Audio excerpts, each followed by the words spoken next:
Hi everyone, welcome to my channel. My name is C Muskan Bansal. आज की video में मैं आपको कुछ ऐसी टिप्स बताऊंगी कि जो आपको पढ़ने में काफ़ी आसानी होगी। कि मैंने जब अपना पढ़ाई की थी तो मैंने भी कुछ चीज़ें फॉलो की थी तो मुझे काफ़ी हेल्पफुल हुआ था। तो मैं आज आपके साथ वही शेयर करूंगी। हमारा जो लॉ वाला पेपर होता है, कॉरपोरेट एंड अदर लॉज, उसमें मैंने कुछ शॉर्ट नोट्स बनाए थे जिनके कारण मुझे काफ़ी हेल्पफुल हुआ अपने एग्ज़ाम्स के प्रिपरेशन में।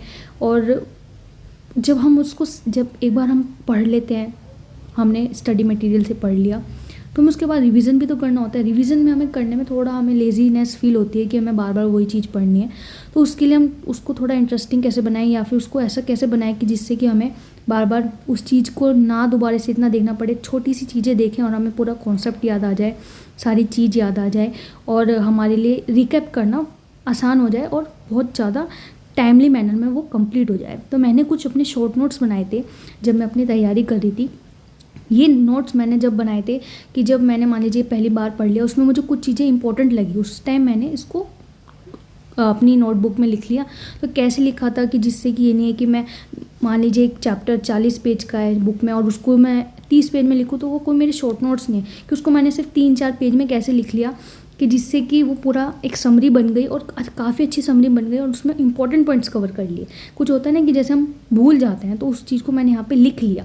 तो वही मैं आपके साथ यहाँ पे बताऊँगी। ये जो हमारा लॉ का पहला चैप्टर है, that is appointment and qualification of director, उसके कुछ नोट्स बनाए थे मैंने। तो मैं आपके साथ दिखाती हूँ और कैसे इनको मैंने लिखा था, क्या मेरा तरीका था, वो मैं आपके साथ शेयर करती हूँ। तो देखो, सबसे पहले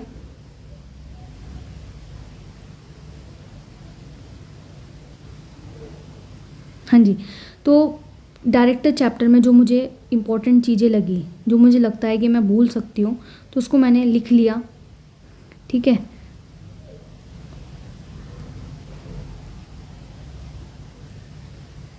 ठीक है। कुछ इम्पोर्टेंट पेजेस मैंने नोट डाउन कर लिए थे कि मुझे ये स्टडी मटेरियल से पढ़ना है। जैसे कुछ स्टडी मटेरियल में आपने देखा होगा कि कुछ चीज़ें होता है ना कि बॉक्स में लिखी हुई होती है। तो बॉक्स में लिखी हुई होती है ना, कि मैंने यहाँ पे पेज नंबर लिख लिए थे और वो लिख लिया था कि ये बॉटम में है, अपर में है या कि मिडल में है, कि इसको मुझे देखना है। जैसे कुछ ये सेक्शन होता है कि ये सेक्शन इस कंपनी पे नहीं लगेगा अगर इसने सेक्शन 92 एंड 137 की कंप्लायंस की है, तो नहीं लगेगा। तो वो मुझे चीज़ें याद रखनी थी क्योंकि ऑफकोर्स एमसीक्यू आता है, एमसीक्यू में कुछ भी पूछ लेते हैं, तो मुझे बिल्कुल डीप स्टडी करके जाना था। तो सबको मैंने यहाँ पे नोट डाउन कर लिया था कि 1.3 पे बॉटम पे वो बॉक्स वाली चीज़ लिखी है। बॉक्स वाली चीज़ कौन सी होती है मैं आपको दिखाती हूँ एक बार। जैसे ये वाला, ये बॉक्स एग्जाम्शन वाली चीज़ें लिखी हुई होती हैं बॉक्स में कि ये वाला सेक्शन नहीं लगेगा, not apply to government company, कि अगर इन्होंने ऐसे कुछ चीज़ें लिखी होती है ना, तो मैंने इस नोट्स में वो चीज़ यहाँ पे लिख ली थी। ठीक है, तो शुरुआत मैंने यहीं से की थी। उसके बाद फिर मैंने कुछ इंपॉर्टेंट पॉइंट्स लिखे जहाँ पे मैं मिस कर सकती हूँ, तो वो मैंने लिख लिए थे। मैं आपके साथ शेयर करती हूँ। जैसे सेक्शन 171 है कि मेंबर्स के पास राइट है केएमपी और डायरेक्टर की सारी रिकॉर्ड्स चेक करने का। तो वो इंस्पेक्ट कर सकते हैं। कब कर सकते हैं? बिजनेस आवर्स में कर सकते हैं। क्वेश्चन पूछा जा सकता है एमसीक्यू में कि कब कर सकते हैं, बिजनेस आवर्स में कर सकते हैं। और वो उनकी कॉपी भी मांग सकते हैं, उनको 30 दिन के अंदर अंदर देनी पड़ेगी। तो ये चीज़ें मैंने इस सेक्शन 171 में मुझे इंपॉर्टेंट लगी, तो मैंने ये 2 लाइन में इसको लिख लिया। 171 में मुझे यही इंपॉर्टेंट लगा था। फिर 172 में पनिशमेंट के पेनल्टी लिखा था कि अगर कहीं पे कोई स्पेसिफाई नहीं है तो ये सेक्शन फॉलो होगा। कंपनी ऑफिसर के ऊपर इतना लगेगा, कंटिन्यू करेंगे तो इतना लगेगा, और मैक्सिमम और मिनिमम, कि इस पूरे डायरेक्टर चैप्टर में ये पेनल्टी मुझे काफ़ी इंपॉर्टेंट लगी, तो मैंने इसको यहाँ पे नोट डाउन कर लिया। फिर मुझे लगा था कि एक सेक्शन 170 है, उसमें है कि अगर आप डायरेक्टर को अपॉइंट करते हैं या उनके टर्म्स में कुछ चेंज करते हैं, तो आपको आरओसी को बताना है इन द फॉर्म DIR 12 और विदिन 30 डेज। तो ये एमसीक्यू में पूछा जा सकता है कि अगर ऐसा हुआ तो कौन से फॉर्म में जाएगा, कितने दिन के अंदर जाएगा, तो वो मैंने यहाँ पे लिख लिया। मेरे कहने का मकसद ये है कि आप अपने नोट्स अपने हिसाब से बनाइए, बट उसमें क्या चीज़ इंपॉर्टेंट है वो लिखिए। डेज इंपॉर्टेंट है, फॉर्म नंबर इंपॉर्टेंट है, सेक्शन भी इंपॉर्टेंट है, किसको दी जा रही है, किसको देनी है, ये सारी चीज़ें इंपॉर्टेंट है, क्यों देनी है, वो चीज़ें थोड़ा सा समराइज वे में आप लिख सकते हैं। और आगे दिखाती हूँ मैं आपको। जैसे सेक्शन 169 है कि रिमूवल, डायरेक्टर का रिमूवल हो सकता है। कौन कर सकता है? शेयर होल्डर भी कर सकता है, ट्राइब्यूनल भी। शेयर होल्डर के पास पावर है 169 में, ट्राइब्यूनल के पास पावर है 242 में।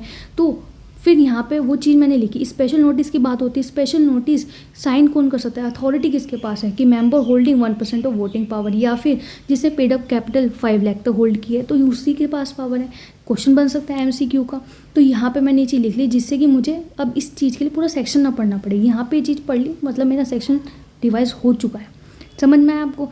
ठीक है, कि अगर नोटिस देना 3 महीने से पहले, 3 महीने से अर्लियर मत देना और 14 दिन से पहले मत देना, 14 दिन के बाद मत देना। तो ये चीज़ मैंने यहाँ पे लिख ली। वैकेंसी के बारे में लिख दिया। कुछ इंपॉर्टेंट पॉइंट्स लगे यार ये मैं लिख नहीं सकती हूँ समराइज वे में, ये मुझे लिखना पड़ेगा कि आप सेक्शन में ही जाओ और वहाँ पे पढ़ लो। ठीक है, फिर मुझे लगा कि 168 में रेजिग्नेशन की बात हुई है, रेजिग्नेशन के रिगार्डिंग कुछ लिखा था तो मैंने यहाँ पे लिख लिया। फिर 167 बहुत बड़ा सेक्शन है, उसको समराइज वे में मैंने कैसे लिखा देखो। सेक्शन 167 में कि डायरेक्टर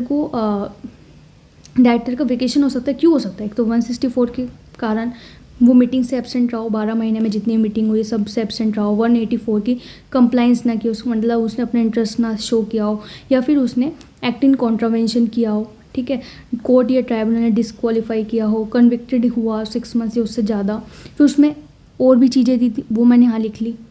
ठीक है, कि कंपनीज एक्ट के प्रोविजंस को पालन नहीं किया, या फिर वो होल्डिंग एसोसिएट या सब्सिडरी में ऑफिस होल्ड कर रहा था इसलिए वो यहाँ पे डायरेक्टर बना, तो वहाँ से उसने अपना काम छोड़ दिया तो यहाँ से भी वो डायरेक्टरशिप छोड़ देगा।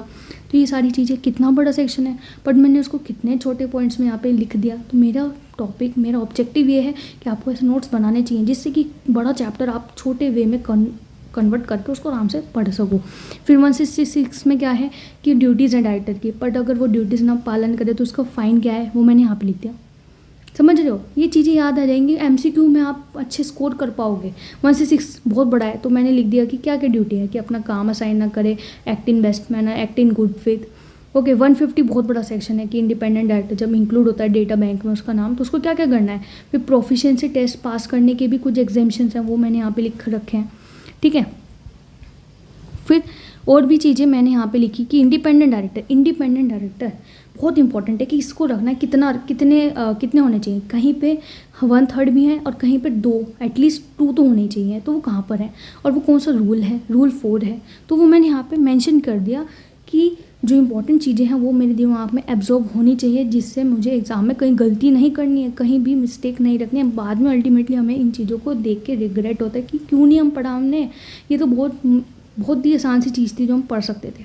तो मैं ये कहना चाहती हूँ 165 कहाँ पे किसको अप्लाई नहीं होता है, डोरमेंट सेक्शन 8 कंपनी को। ठीक है, प्राइवेट को अप्लाई हो जाता है अगर वो सब्सिडरी होल्डिंग है पब्लिक की।